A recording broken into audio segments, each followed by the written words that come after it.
प्यारे दोस्तों नमस्कार। तो मैं हूं आपका भाई दीपक। तो आप देख रहे हैं अपना ही YouTube channel DS coaching classes. तो आज की इस वीडियो में हम लोग यहाँ पर सीखने वाले हैं आचार्य रामचंद्र शुक्ल जी का जीवन परिचय किस तरह से लिखा जाता है। जो आपके 5 नंबर छूटने वाले थे मेरे दोस्तों, अब नहीं छूटने वाले हैं। तो आज की इस वीडियो को देखने के बाद आपको मैं पूरी गारंटी दिलाता हूँ मेरे दोस्तों, आपके 5 नंबर पक्के हो जाएंगे। तो आइए हम लोग यहाँ पर समझ लेते हैं किस तरह से हम लोग यहाँ पर जीवन परिचय यहाँ पर लिखा जाता है। तो सबसे पहले मेरे दोस्तों आपको यहाँ पर क्या करना है दोस्तों, इस तरह से आपको यहाँ पर हेडिंग डाल देना, बड़ा सा हेडिंग डालना, ठीक है ना। तो अपने कॉपी में आपको मतलब अपनी इस तरह से आपको हेडिंग डाल देना है आचार्य रामचंद्र शुक्ल, ठीक है ना। अब इसके बाद आपको यहाँ पर बगल में इस तरह से आपको यहाँ पर लिखना है जीवन परिचय। क्या लिखना है मेरे दोस्तों, जीवन परिचय। तो आइए देखते हैं तो कैसे लिखा जाता है। तो आपको यहाँ पे लिखना है कि प्रसिद्ध आलोचक, क्या प्रसिद्ध आलोचक, निबंधकार एवं साहित्यकार, इतिहासकार आचार्य रामचंद्र शुक्ल का जन्म 1884 ईस्वी में बस्ती जिले के अगोना नामक ग्राम में हुआ था। कहाँ हुआ था मेरे दोस्तों,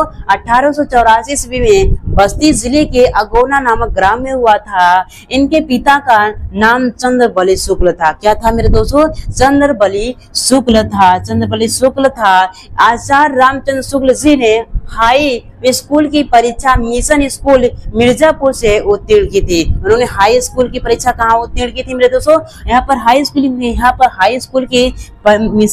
स्कूल की परीक्षा इन्होंने मिशन स्कूल मिर्जापुर से उत्तीर्ण की थी तथा इंटरमीडिएट की परीक्षा अंतिम वर्ष में ही छूट गई। मतलब यहाँ पर जैसे इन्होंने मतलब 12वीं तक यहाँ पर इंटर जो 12वीं क्लास थी इन्होंने खूब पढ़ा, इसके बाद जैसे पेपर देने की बात आई या किसी कारणवश यहाँ पर स्कूल को ही छोड़ दिए, ठीक है ना, छूट गई। अब इसके बाद शुक्ल जी ने मिर्जापुर में नौकरी कर ली। कहाँ पर नौकरी कर ली, मतलब स्कूल छूटने के बाद इन्होंने मिर्जापुर में नौकरी कर ली, किंतु किसी कारणवश यहाँ पर उन्होंने क्या किया, उस नौकरी को भी छोड़ दिया। क्या किया, किसी भी कारणवश इन्होंने क्या किया, नौकरी को छोड़ दिया। बाद में मिर्जापुर के मिशन स्कूल में बाद में मिर्जापुर के मिशन स्कूल में चित्रकला के क्या हो गए, यहाँ पर अध्यापक हो गए। किसके अध्यापक हो गए, चित्रकला के अध्यापक हो गए। स्वाध्याय से इन्होंने हिंदी, अंग्रेजी, बंगाली आदि भाषाओं का अच्छा ज्ञान प्राप्त कर लिया। मतलब यहाँ पर स्वयं से इन्होंने किसी की हेल्प नहीं ली,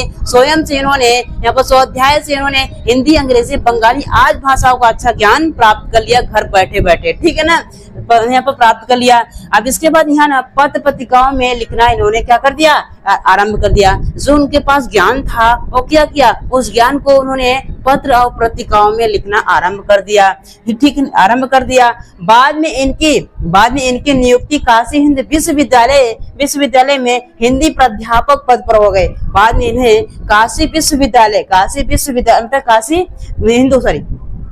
हिंदू विश्वविद्यालय में हिंदी प्राध्यापक पद पर हो गए। बाबू श्याम सुंदर दास के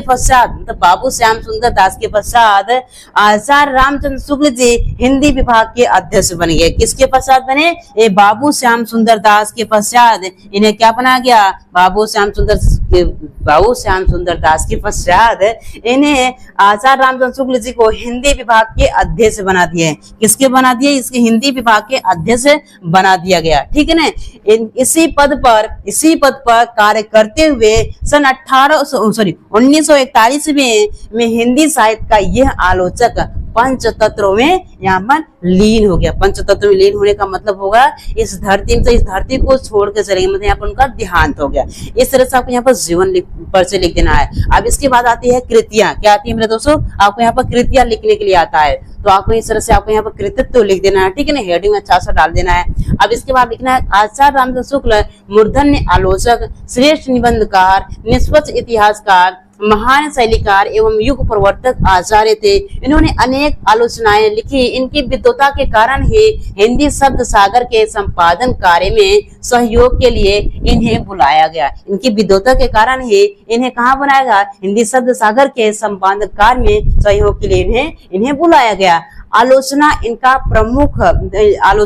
इनका मुख्य प्रिय विषय था। मतलब यहाँ पर आलोचना करना इनका मुख्य विषय था, ठीक है ना। हिंदी साहित्य का इतिहास लिखकर इतिहास लेखन की परंपरा का सूत्रपात इन्होंने क्या किया, मतलब लेखन की परंपरा का यहाँ पर क्या किया था, इन्होंने यहाँ पर सूत्रपात किया था। इस तरह से आपको लिख देते हैं। अगर आपको यहाँ पे ये ब्यौरा आपको नहीं याद है तो कोई बात नहीं, आपको यहाँ पे लिखना है रचनाएं। अगर आप यहाँ पे हेडिंग डाल किस तरह से भी लिख सकते हैं रचनाएं, ठीक है ना। तो आपको यहाँ पर 2 नंबर इस तरह से इस रचनाएं को मिल जाएंगे। ठीक है ना। 3 नंबर आपको यहाँ पर इसके मिल जाते हैं, मतलब 3 नंबर आपको यहाँ पर उनकी जीवन परिचय लिखने को मिल जाएंगे, और ये आपको यहाँ पर 2 नंबर आपको यहाँ पर उनकी रचनाएं लिखने को मिल जाएगा, ठीक है ना।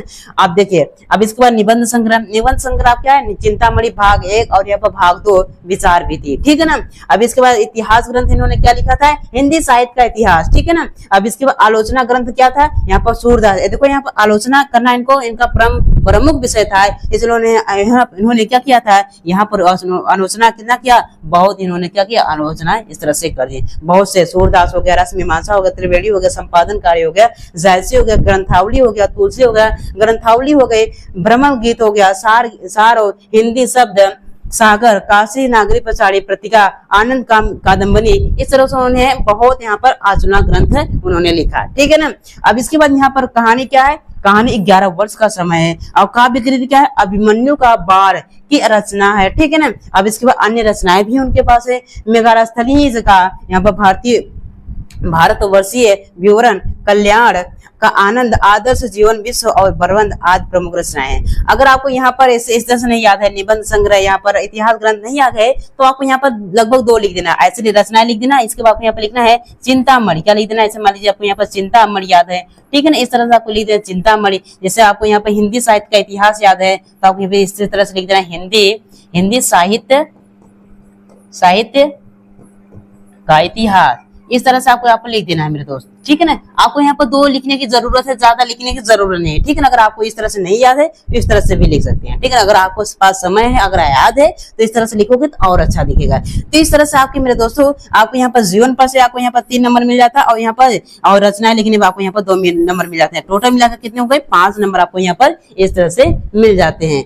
और मेरे दोस्तों, अगर आपको ये वीडियो अच्छा लगा होगा तो अपनी राय कमेंट बॉक्स में जरूर बताइएगा, ताकि इस वीडियो को और ज्यादा से ज्यादा हम यहाँ पर इम्प्रूवमेंट करने की कोशिश करें। तो चलिए मिलते हैं एक और नए वीडियो में, तब के लिए जय हिंद और अपना ख्याल रखिएगा। Bye bye.